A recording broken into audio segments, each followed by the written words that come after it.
یعنی فلسطین ہی کے مسئلے کو لے کر، اور اسی طریقے سے عرب ملکوں میں جو حالیہ سیناریو ہے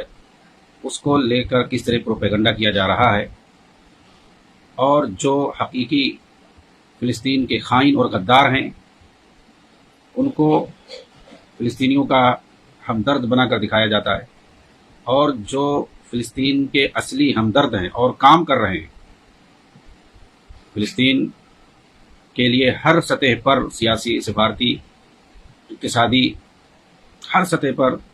جو کام کر رہے ہیں انہیں الٹا خائن بنا کر کے پیش کیا جاتا ہے، غدار بنا کر کے پیش کیا جاتا ہے۔ تو میں سمجھتا ہوں کہ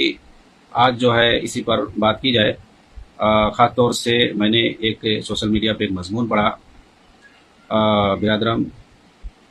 ضیاء الحق تیمی مدنی حفظہ اللہ کا۔ میں سمجھتا ہوں کہ آپ کا وہ جو مضمون ہے بہت ہی گراں قدر ہے۔ موجودہ سیناریو خاص طور سے مڈل ایسٹ، مشرق وسطیٰ کے بارے میں جو عام طور سے پروپیگنڈا کیا جاتا ہے، اور فلسطین کے مسئلے کو لے کر کے خاص طور سے بالخصوص سعودی عرب کو مورد الزام ٹھہرایا جاتا ہے۔ وہ سعودی عرب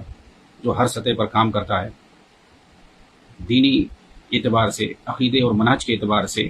انسانیت کے اعتبار سے، اپنے ملک کے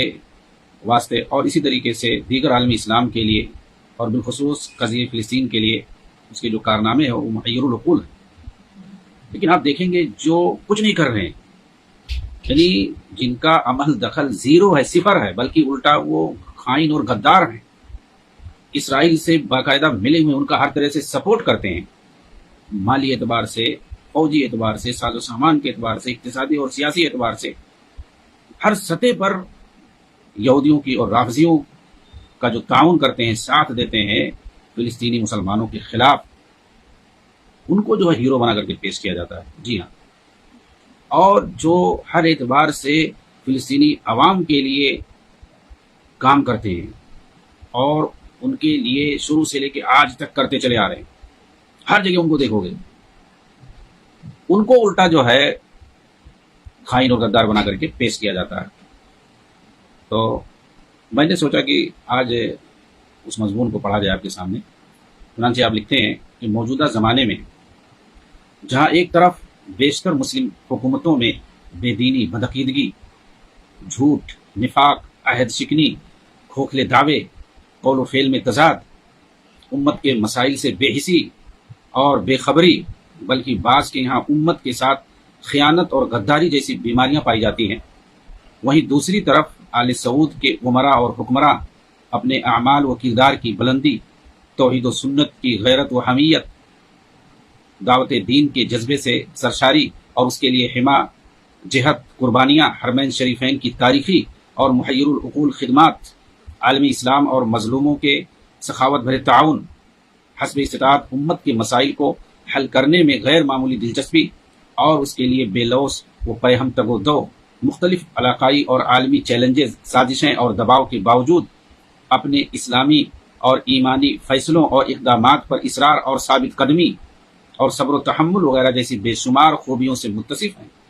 اور اس حقیقت سے دوست اور دشمن، مسلم اور کافر سب باخبر ہیں سوائے بدخواہوں اور حاسدوں کے۔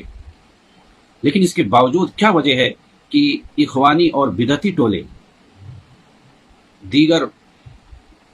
بیسیوں فاسق، بے دین، بلکہ خائن مسلم حکمرانوں کو چھوڑ کر شب و روز آل سعود کے ان نیک دل، باکردار، شریف النفس اور مخلص حکمرانوں کی کردار کشی میں مصروف رہتے ہیں؟ کیا سبب ہے کہ ان کے دلوں میں ان کے خلاف نفرت و عداوت اور حسد و بغض کے انگارے اس قدر دہک رہے ہوتے ہیں جو انہیں چین و سکون سے سونے نہیں دیتے، اور وہ ہمیشہ اپنی متعفن زبانوں اور زہریلے قلم سے اپنی اخلاقی پستی، بدحواسی اور کذب و نفاق کا ثبوت دیتے رہتے ہیں؟